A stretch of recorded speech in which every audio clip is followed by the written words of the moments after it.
to Mbappe. What a great day it's been for him. Kylian Mbappe lahir dan besar di Bondy, sebuah daerah di timur laut pinggiran ibu kota Paris, Prancis. Kota ini berpenduduk sekitar 53.000 jiwa dan dikenal sebagai kawasan miskin dan banyak pengangguran. Seiring berjalannya waktu, Bondy menjadi kawasan yang penduduknya mayoritas imigran dari Afrika Tengah dan Utara. Ayah Mbappe berasal dari Kamerun dan ibunya berasal dari Aljazair. Orang tuanya boleh saja berbeda tempat asal dan kultur, namun ada satu hal identik yang diwariskan dalam darah Mbappe Junior, yakni kecintaan terhadap olahraga. Sang ayah adalah seorang pelatih sepak bola, sementara ibunya pernah menjadi atlet bola tangan semasa mudanya. Kegemaran Mbappe terhadap sepak bola sendiri sudah terlihat sejak ia masih balita. Dalam buku The Second Prince of Monaco, masih jelas diingatan Wilfred Mbappe tentang kegilaan anak sulungnya itu terhadap si kulit bundar. Kylian kecil bahkan disebutnya bisa menonton 5 pertandingan sepak bola berturut-turut tanpa merasa bosan. Sudah merupakan hal yang lumrah jika pemain besar tumbuh dari lingkungan yang tidak ramah untuk tumbuh kembang seorang anak. Mbappe pun mengalami hal serupa.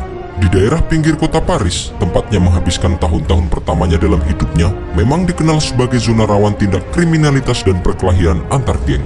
Sepak bola pun menjadi pelarian yang tepat, sebuah pilihan masuk akal yang bisa disodorkan oleh orang tua Mbappe. Klub yang dilatih ayahnya, AS Bondy, menjadi tempat pertama mengasah bakatnya sebagai winger kiri. Setiap jam sekolah usai, Kylian langsung menuju tempat latihan. Hal itu sengaja dilakukan demi menjauhkannya dari pengaruh buruk lingkungan. Dari hari ke hari, kemampuan Mbappe meningkat pesat, namun tidak diiringi dengan kualitas latihan yang diterima. Alhasil, ayah Mbappe mengirim sang anak ke Akademi Sepak Bola Nasional Prancis. Di pedesaan nan asri itu, Kylian mulai menjadi pusat perhatian berkat gocekan bola yang terhitung luar biasa untuk seorang anak berumur 10 tahun. Hal tersebut membuat klub-klub asal Prancis dan Spanyol silih berganti datang membujuknya untuk pindah bersama mereka. Di usia 11 tahun, ia bahkan sempat menjajal trial di Inggris bersama dengan Chelsea. Namun, pada akhirnya pilihannya justru jatuh ke AS Monaco. AS Monaco sendiri memang dikenal kerap menelurkan pemain muda berbakat. Emmanuel Petit, Thierry Henry, serta Denis Appiah menjadi sedikit dari segelintir nama jebolan Akademi AS Monaco.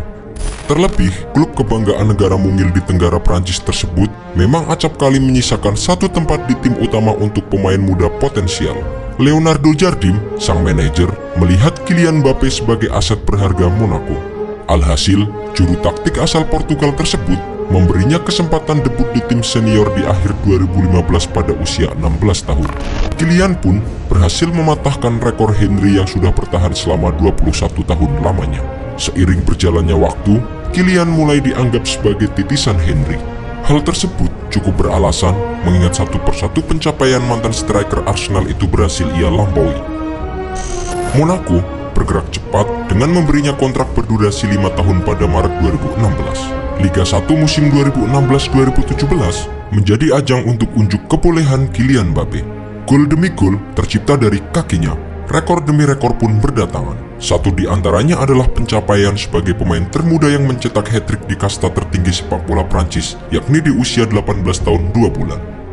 Total, Kylian berhasil mencetak 26 gol dari 44 kali penampilan dalam semua ajang pada musim itu. Selain mengantar Monaco menjuarai Liga 1 pertama sejak tahun 2000, penampilan gemilangnya membuat semua orang sepakat bahwa dirinya menjelma sebagai komoditas terpanas sepak bola Prancis saat ini. Pada musim 2017-2018 kemarin, Kylian kembali ke kota kelahirannya untuk memperkuat Paris Saint-Germain. Di sana, koleksi medali di lemarinya semakin banyak berkat raihan treble winner. Dan yang perlu dicamkan, semua ini diraih di usia 19 tahun. Sinaran Kylian Mbappe mulai merambah ke ajang Piala Dunia.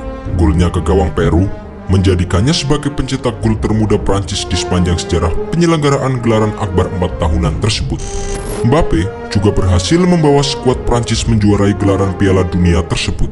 Tak hanya itu, ia bahkan dinobatkan sebagai pemain muda terbaik sepanjang Piala Dunia 2018 bergulir.